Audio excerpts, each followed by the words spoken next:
Hi guys, ArchieLuxury. Hi guys, ArchieLuxury. And who do I recommend in America? In America, who do I recommend for quality pre-owned wristwatches?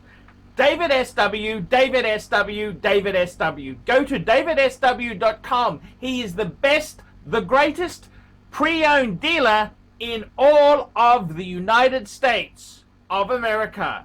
David SW, David SW, David SW.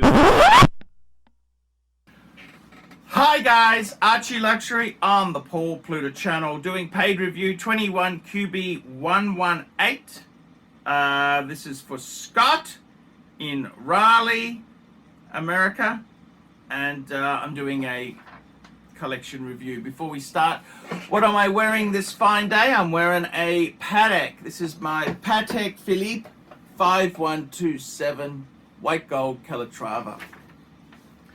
Archie, I hope you are doing well. Thank you indeed, Scott. I've been watching you for several years and subscribed some time ago.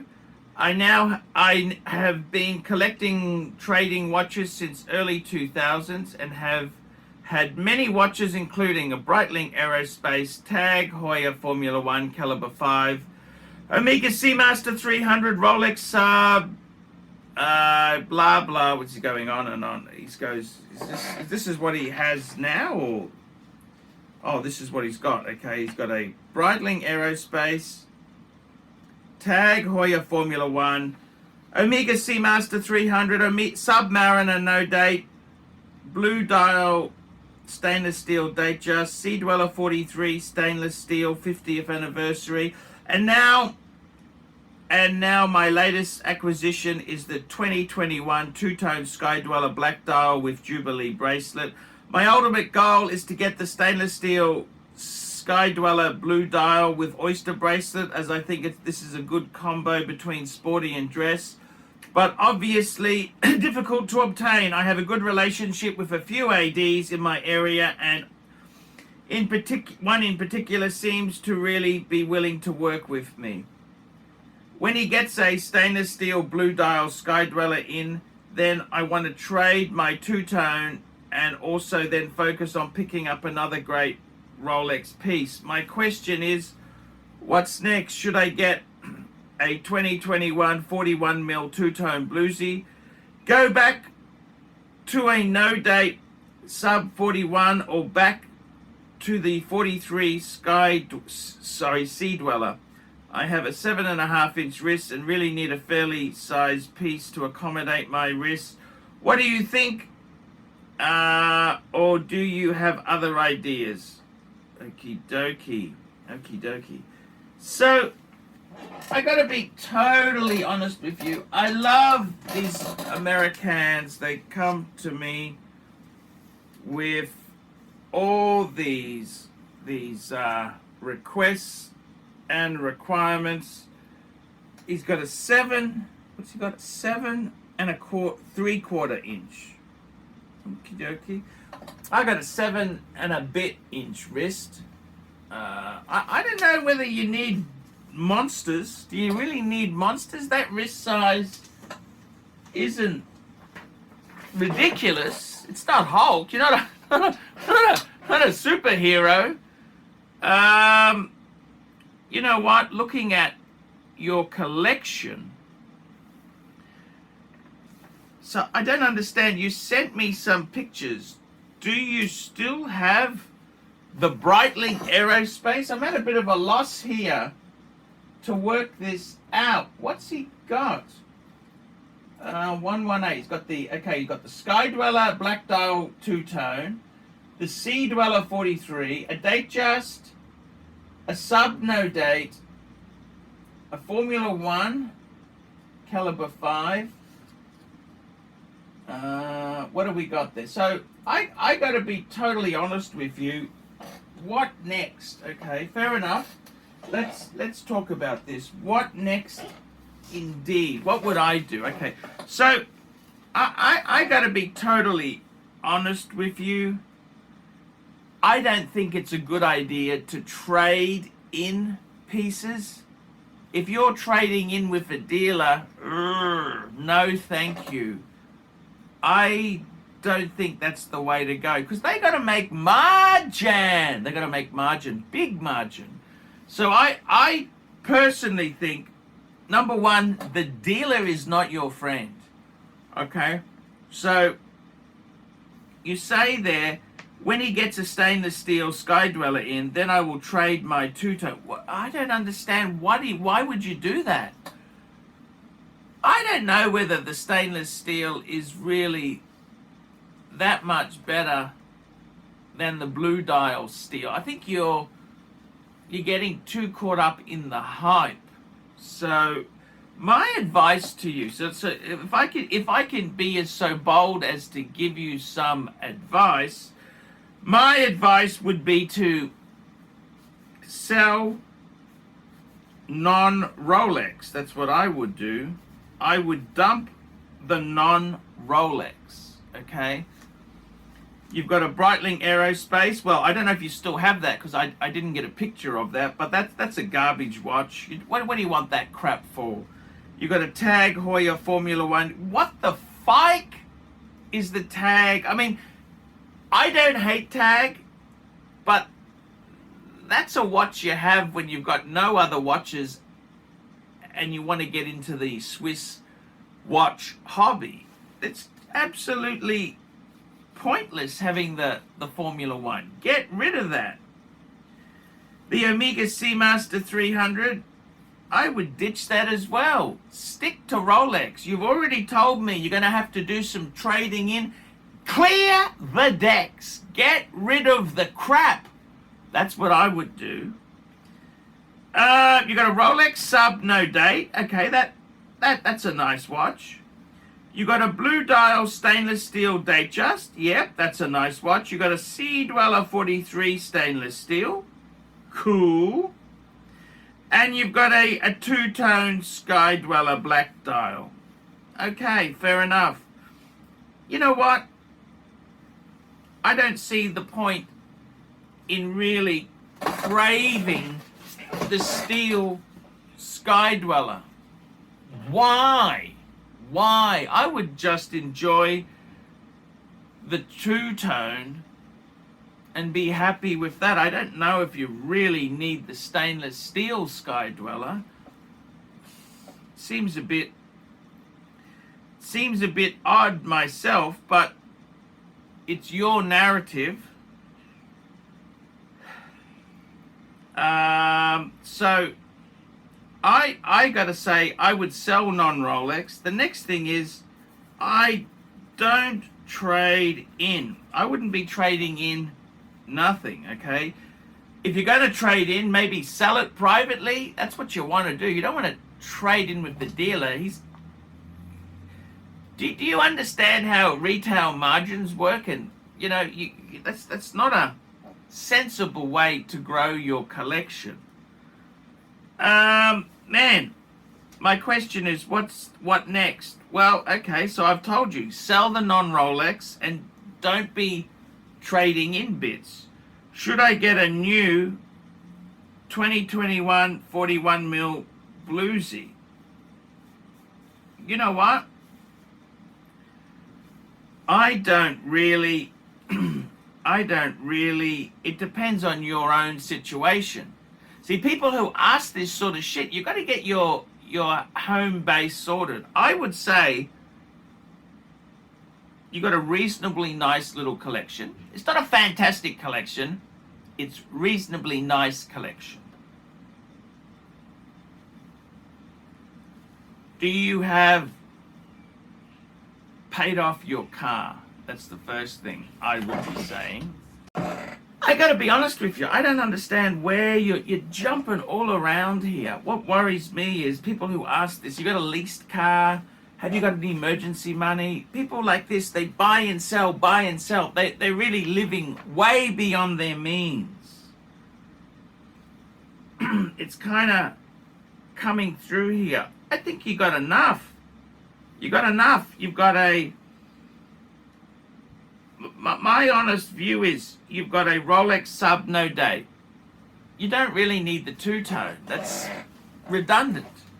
You got a steel sub, no date. Fine. You got a date-just blue dial stainless steel. Fine. You got a sky dweller. Sorry, sea dweller. Sea dweller. Fine.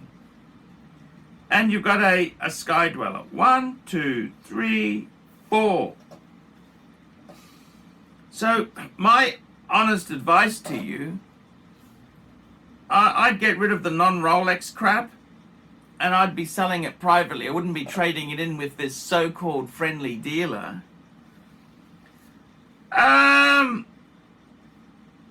Now, should I get the 2021 41 mil two-tone? Look,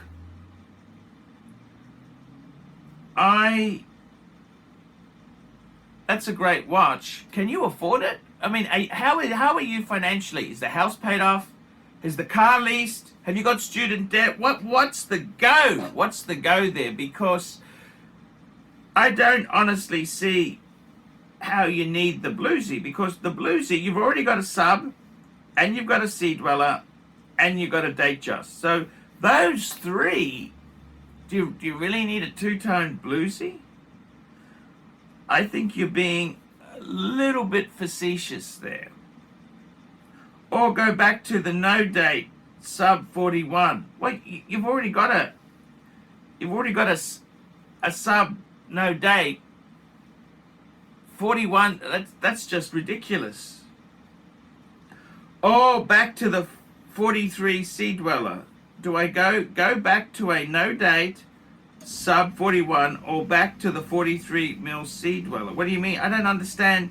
A two-tone one?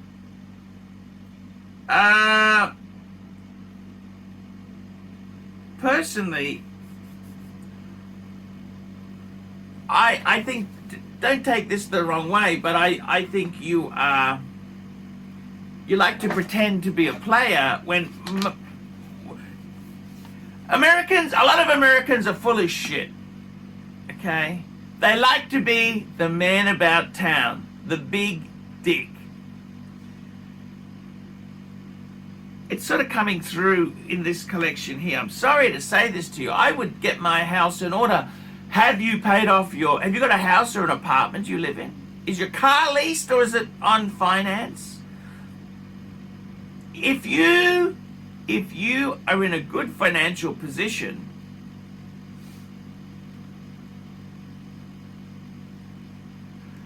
generally speaking, what I like to see in a collection is diver, GMT, dress watch, and chronograph. That's kind of the bases covered. Now, in your case, you've already got the sub, you've got the sub, okay? You've got the sub, Marina, no date. You've got the sea dweller. It's two divers, okay?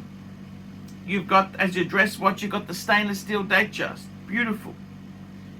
And you've got a sky dweller, which is, it's an annual calendar and it's a GMT function watch. I think with you, if you were to add a Rolex, I'd add a GMT function Rolex, a specialist GMT. You don't need more divers. I'd add a Pepsi, a Batman, Batgirl, or an Explorer 2. That's what I would add. I reckon that's the void. But my advice to you is this: sell your non-Rolex. Don't trade in with the dealer. And if you want to add something, I'd add a GMT function Rolex. Okay, guys, I'm ArchieLuxury. I hope this video helps. I hope it helps. I didn't mean to be rude or piss you off, but